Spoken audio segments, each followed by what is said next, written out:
warahmatullahi wabarakatuh. Salam sejahtera bagi kita semua, teman-teman media cetak elektronik. Saya bersama dengan Wamen Luar Negeri, Pak Tata. Jadi tadi kami mendampingi Pak Presiden dalam KTT BRICS di Rio de Janeiro, Brasil, dan ini KTT BRICS pertama yang dihadiri oleh Bapak Presiden sejak Indonesia bergabung di dalam BRICS dengan tema Strengthening Global South Cooperation for More Inclusive and Sustainable Governance.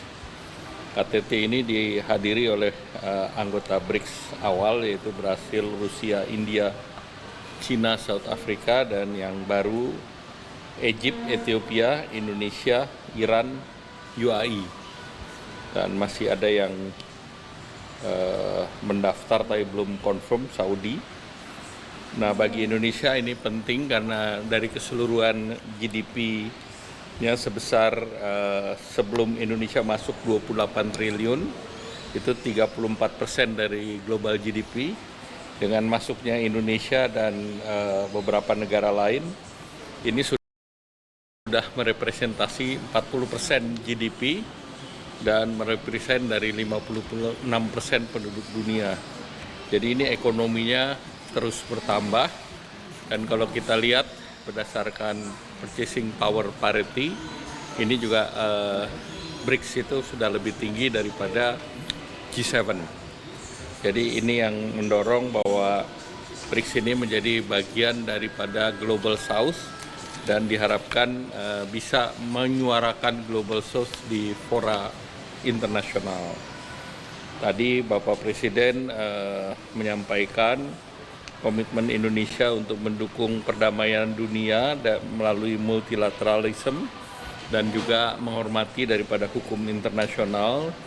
Bapak Presiden juga menegaskan menolak perang dan juga penggunaan standar ganda, dan Bapak Presiden sejalan dengan hampir dari seluruh peserta mendorong reformasi multilateral dan keterwakilan Global South dalam tata kelola global, khususnya dalam institusi seperti PBB, dan didorong agar kepemimpinan BRICS dapat mendorong kepemimpinan multilateral yang lebih adil.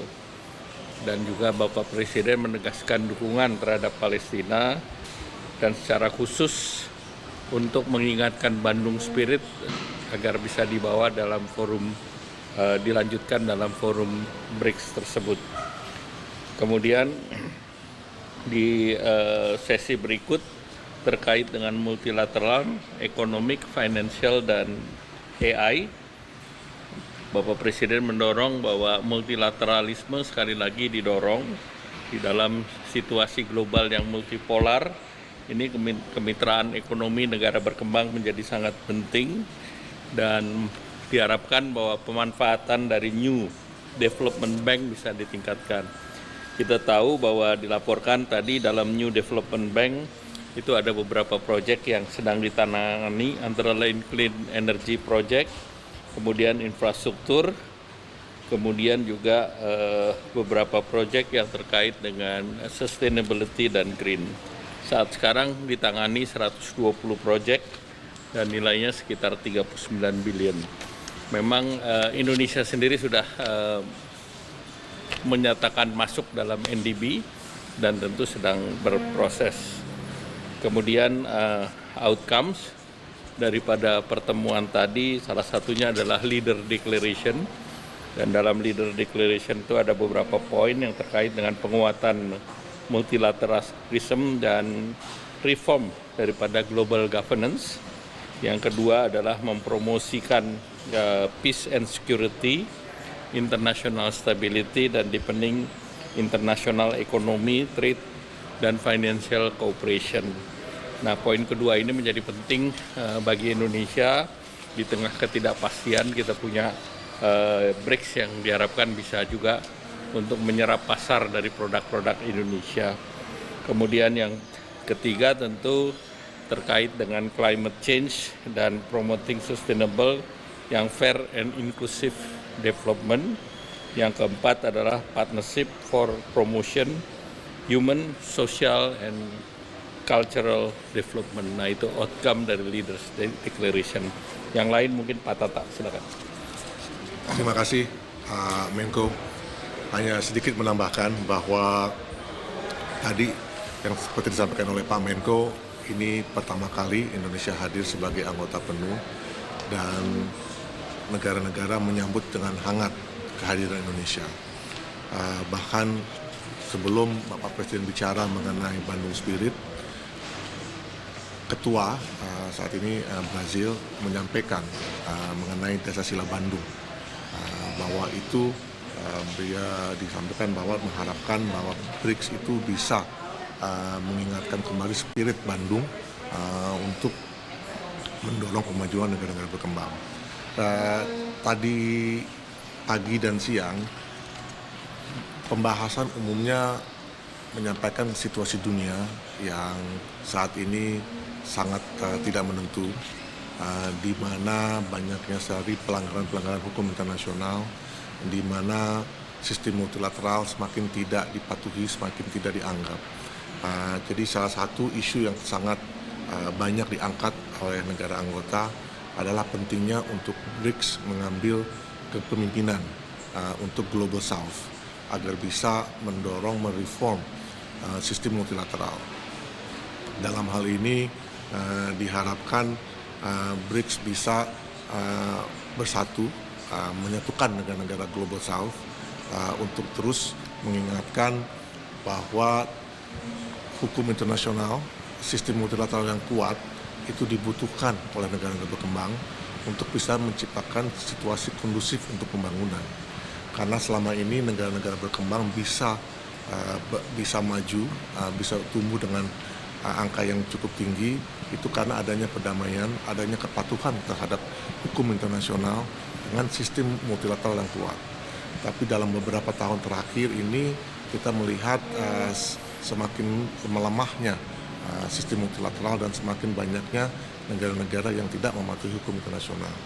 Oleh karena itu tadi semangatnya adalah bagaimana BRICS bisa berkontribusi untuk mendorong reformasi, untuk mendorong penguatan dari sistem multilateral itu sendiri.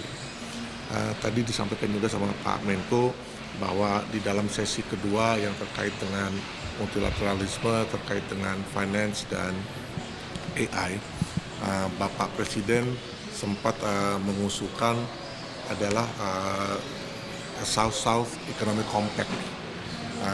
Di sini tujuannya adalah agar negara-negara BRICS menjadi motor untuk memberikan akses yang lebih luas kepada negara-negara Global South untuk perdagangan, untuk juga lebih mengintegrasikan perekonomiannya untuk menjadi bagian dari supply chain.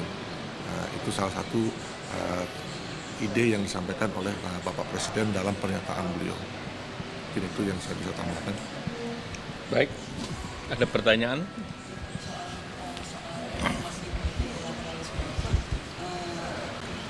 Indonesia memandang seberapa signifikan peran posisi BRICS dalam melakukan itu ya, karena banyak juga analis yang melihat potensi bahwa di dalam BRICS ini lebih banyak kepentingan Rusia dan China gitu yang disuarakan gitu. Kemudian bagaimana itu juga dikaitkan juga dengan spirit Bandung yang disampaikan. Jadi saya jawabnya yang WTO. WTO itu menjadi sangat penting dan sudah disampaikan oleh Direktur Jenderal Gossi dalam pertemuan di OECD informal menteri, dan tadi diulangi juga oleh Direktur Jenderal Gossi. Pada prinsipnya reform dari WTO itu menjadi sangat penting, apalagi dalam beberapa tahun terakhir WTO itu tidak punya dispute settlement body. Appellate bodinya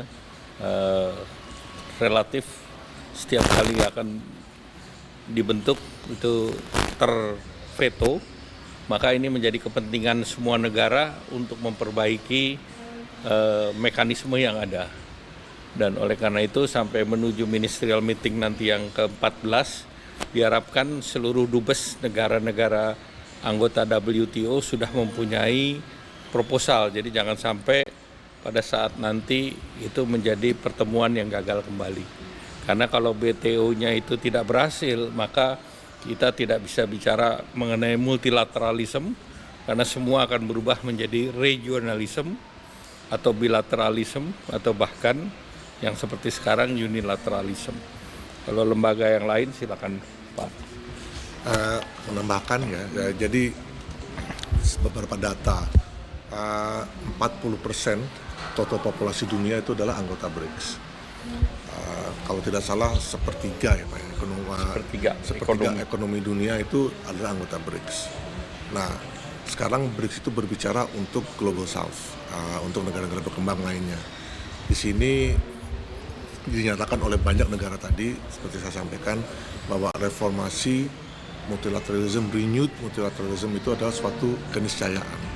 Karena itu sangat dibutuhkan oleh negara-negara berkembang untuk kita tidak saja survive, tapi untuk kita thrive. Nah, itu juga disampaikan oleh Bapak Presiden.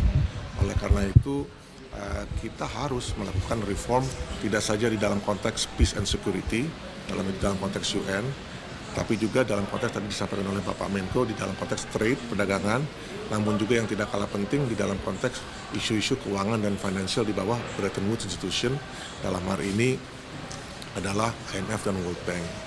Nah, karena memang selama ini reform khususnya di dalam konteks Bretton Woods Institution itu sangat lambat, oleh karena itu BRICS lah yang mengambil inisiatif untuk membentuk, tadi disampaikan oleh Pak Menko, NDB. Ya, jadi itu adalah salah satu opsi agar negara berkembang sendiri bisa mengadres permasalahan pembangunannya, pembiayaan pembangunannya sendiri.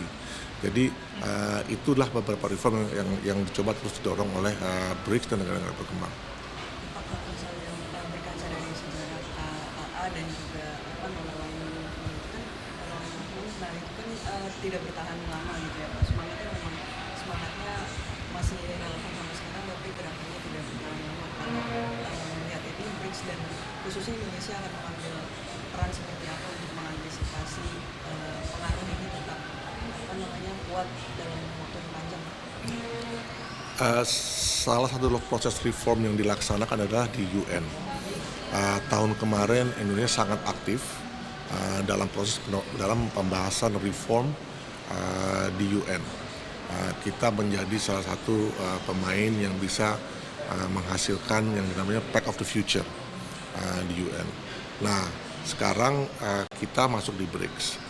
Tadi salah satu usul dari, kalau tidak salah itu Afrika Selatan atau Brazil ya, itu mendorong agar negara-negara BRICS di New York, di UN, itu menjadi suatu kelompok force yang untuk bisa mendorong, mempercepat reform proses di UN.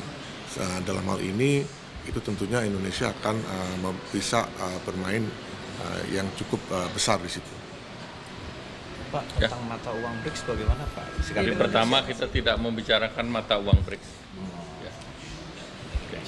Ya, baik. Kalau bilateral dengan India tadi Pak ada Bilateral India ya, belum dilaksanakan. Oh, belum ya. Ya, terima kasih. Selamat malam. Terima kasih. Terima kasih. Terima kasih Pak Erlangga. Ya, masih.